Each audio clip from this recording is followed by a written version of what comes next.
Hello guys, we are back with our next lecture. In this lecture, let us go through specialized process model. Guys, we cannot say this is a process model, but in most of the textbooks and everywhere, wherever I search, it is coming under process model. But basically, only by using this, we cannot develop a project, guys. So that is the reason why I'm not mentioning them as process models. Okay, so these are some, you can assume that these are some steps in some process models. You can use these concepts to make your project well designed or well developed, right? Yes. So the first thing is nothing but component based development. Okay.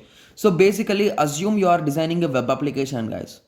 Okay. So web application. So whenever you are trying to design web applications, what are the common things that you'll be having, guys, for a website? So you'll be having a login page, you'll be having a registration page, you'll be having a contact us page, about us page. So there are multiple things which are commonly seen in most of the projects, right? So these things you can collect from other projects or you can buy them online. So basically if you search for some pages, like even for Android apps also, you can find some payment, you can pay for money and they'll be giving you the model or design of it.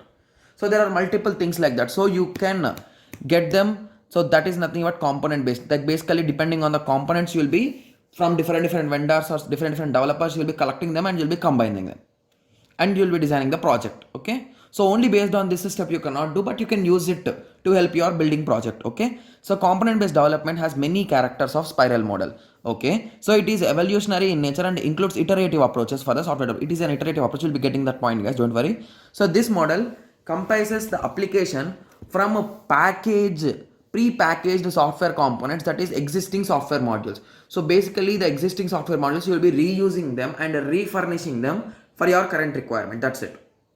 Okay, so the major advantage will be, it will be fast, it will be easy to do and everything will be fast, right? Yes. So in this approach, commercially off the shelf, that is nothing but COTS, they will be calling it as software components. So these software components are used and they are developed by some vendors who offer them as a product, are used to develop the software. So you are using these kind of products and you are building a software. Okay, so whenever a common user like me or you or someone like we students, whenever we are designing something, we will be searching for snippets of code, right? So how it is done or how it is done. So some things if you don't understand, you'll be using that module only directly without even understanding it perfectly. Also you can use it, right? So that in that way we will be using those things. So the main advantage is that leads to software reuse, which provides the number of benefits. So there are multiple benefits with software reusability, guys. Okay, similarly 70% of the reduction in development of life cycle. So basically you're not wasting. So how the registration page should be,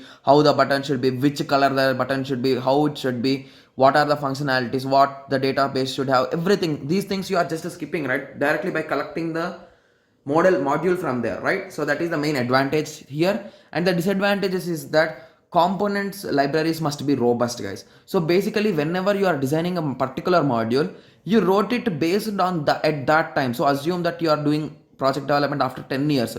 So can you use the 10 years ago project module, guys? It will not be feasible, right? So current generation we are having many technologies, those are not in 10 years ago also, right? Yes, even few technologies are not even 5 years ago, right? Yes.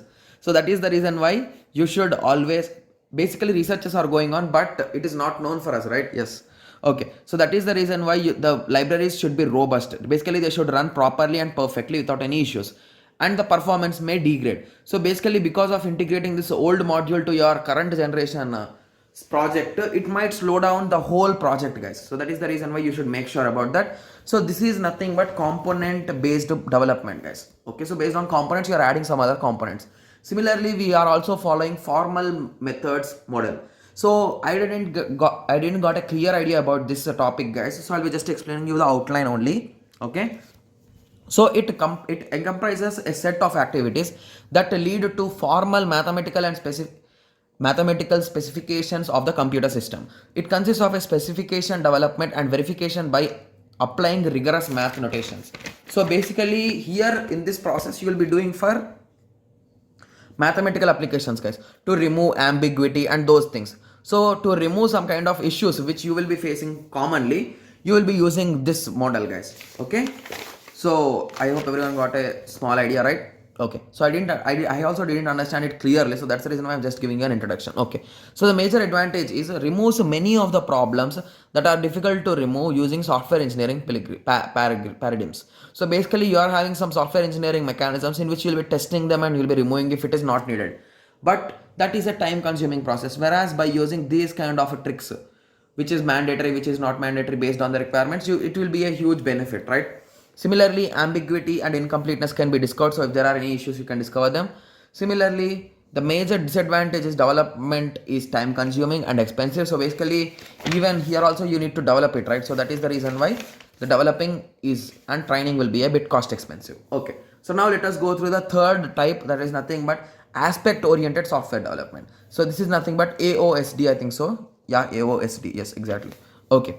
So basically here aspects are nothing but, okay, assume you are building a huge application, guys. Okay, so every application will be having these three layers, guys. Those are nothing but UI, business layer and data link layer. Okay, so whenever you are building an application, these three layers are commonly found in every application. Okay, so basically each and every layer will have some things common, guys. Okay, so if you assume security, the security is the best example for this, guys. So if you assume security as the module or the block of code, so should you write security for each and every module? So I'm asking in this way. So each and every module should have the security, or only one module security, if it is having, it's enough? No. Each and every module should have security, right? So those kind of things are combined into one thing and we'll be using aspect oriented software development, guys. So I will be getting into it, don't worry. So when creating any application or software, even it has many different models or modules which may have some common snippets of code. So few common snippets of code will be same, guys, like security, profiling, transaction management and JDBC code, like that. There are some common things which will be common in all the modules. So basically here, hence these codes are written in a class. These classes are called as aspects. So basically I hope everyone knows the concept of inheritance, right? So from one class it will be child of this. So all the properties which are in this parent will be coming into this child.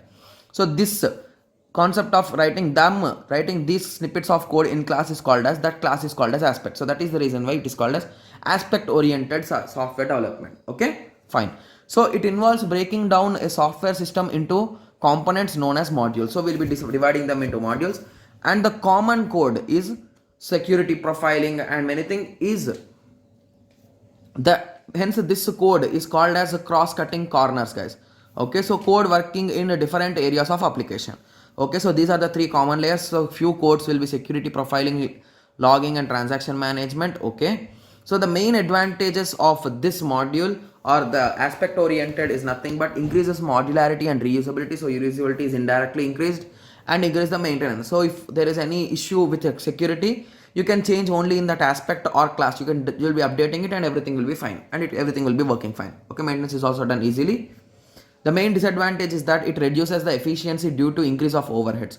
So basically you need to do some kind of unwanted things and which will be increasing it. And security risk involving aspects. So basically if you do a real-time project, in those things you will be dividing the modules into multiple parts, and even few modules in which you need high security, guys, and for few modules you need low security. So basically if you give for all the equal security, then there could be some issues. Like if someone cracks the lower security wall, they can directly come to the whole project. The whole project will be unlocked for them and they can do anything they want. Okay, so I hope everyone got some basic idea about the specialized process models, guys. Yes. Okay, so in the next lecture we will be going through unified process model, guys. So let us meet in the next lecture. Thank you. Thanks for watching.